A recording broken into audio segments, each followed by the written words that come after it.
പറയാനുള്ള പറഞ്ഞു, അപ്പുറത്തില്ല assembly. കേരളമാകെ UDF തരംഗമാണ്. UDF തരംഗം എന്ന് പറയുമ്പോൾ കേരളത്തിൽ അലയടിച്ചുകൊണ്ടിരിക്കുന്നത് മോദി വിരുദ്ധ തരംഗവും പിണറായി വിരുദ്ധ തരംഗവുമാണ്. ഈ തെരഞ്ഞെടുപ്പിൽ UDF 20 സീറ്റും ജയിച്ചു.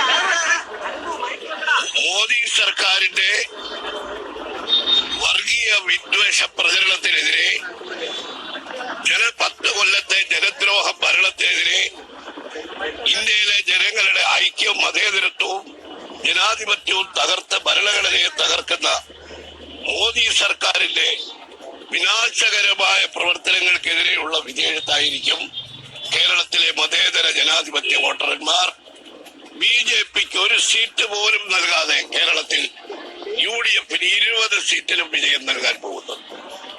കഴിഞ്ഞ 8 കൊല്ലക്കാലത്തെ പിണറായി സർക്കാരിന്റെ ദുർഭരണം, അഴിമതി, അക്രമം, ഇതിനെതിരായിട്ടുള്ള ശക്തമായ താക്കീത് കൂടി ഈ തെരഞ്ഞെടുപ്പിൽ പ്രതിഫലിക്കും. അതുകൊണ്ട് ഞങ്ങൾ UDF നേരത്തെ നൽകിയ ഗ്യാരണ്ടി ആവർത്തിച്ചു നൽകുന്നു.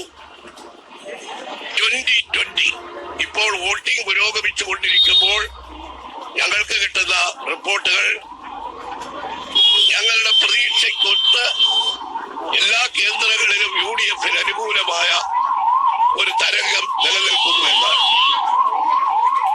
20 സീറ്റുകളിലും വിജയിക്കും. ഇവിടെ കെ ആന്റണി ഒപ്പം MM ഹസൻ വോട്ട് രേഖപ്പെടുത്തിയ ശേഷം സംസാരിക്കുകയായിരുന്നു. UDFന് എല്ലാ ഇടത്തും എല്ലാ മണ്ഡലങ്ങളിലും മികച്ച രീതിയിൽ വിജയിക്കാൻ കഴിയുമെന്ന ആത്മവിശ്വാസം അദ്ദേഹം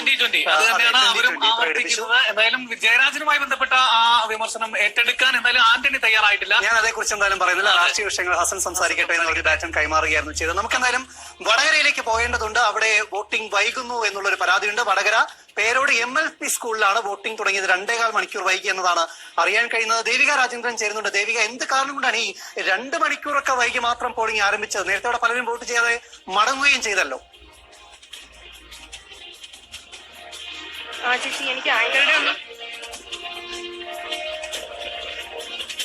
ദേവിക്ക് കേൾക്കാൻ കഴിയുന്നുണ്ടെന്ന് സംശയമുണ്ട്. വടകര പേരോട് MLP സ്കൂളിലാണ്.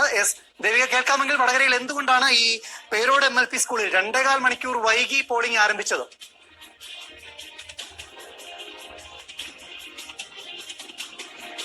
വടകര പേരോട് MLP സ്കൂളിലാണ് ഇത്തരത്തിൽ ഈ പോളിംഗ് മെഷീൻ തകരാറ് മൂലം 6 മണിയോടുകൂടി എത്തിയവരാണ് ഇവരിൽ പലരും. ഇവർക്ക് വോട്ട് ചെയ്യാൻ സാധിക്കാതിരുന്നത്. അതിനുശേഷം 2.5 മണിക്കൂറുകൾക്ക് ശേഷമാണ് പിന്നീട് വോട്ടിംഗ് യന്ത്രം കൊണ്ടുവരുന്നതും അത് ഇവിടെ കൊണ്ടുവന്ന ശേഷം വീണ്ടും വോട്ടിംഗ് ആരംഭിക്കുകയും, അതായത് ആദ്യമായി ഒരാൾ വോട്ട് ചെയ്യുന്നത് 9:15 കൂടിയാണെന്നാണ് ഇവിടെ ഉള്ളവർ നമ്മോട് പറയുന്നത്. എങ്ങനെയായിരുന്നു ഇത് വോട്ടിംഗ്? ഇവിടെ എപ്പോ എത്തിയതാണ്? നിങ്ങൾ കാലത്ത് 6 മണി മുതൽ ഇവിടെ ഉണ്ട്. മോക്കപ്പ് വോട്ട് ചെയ്യുന്നതിനിടയിലാണ് മെഷീൻ കേടായത്. പിന്നീട് 2.5 മണിക്കൂറിന് ശേഷമാണ് വീണ്ടും ഇപ്പൊ ഇവിടെ മെഷീൻ എത്തിയിട്ടുള്ളത്. നിങ്ങൾ കണ്ടതുപോലെ സ്ത്രീകൾ ഉൾപ്പെടെ വലിയ ക്യൂ ആണ് ഇവിടെ ഉള്ളത്. വോട്ട് ചെയ്യാതെ മടങ്ങിപ്പോയവരുണ്ടോ ഈ കൂട്ടത്തിൽ? ധാരാളം പേര് മടങ്ങിപ്പോയിട്ടുണ്ട്. പല വീട്ടമ്മമാർക്കും മടങ്ങിപ്പോകേണ്ടി വന്നിട്ടുണ്ട്.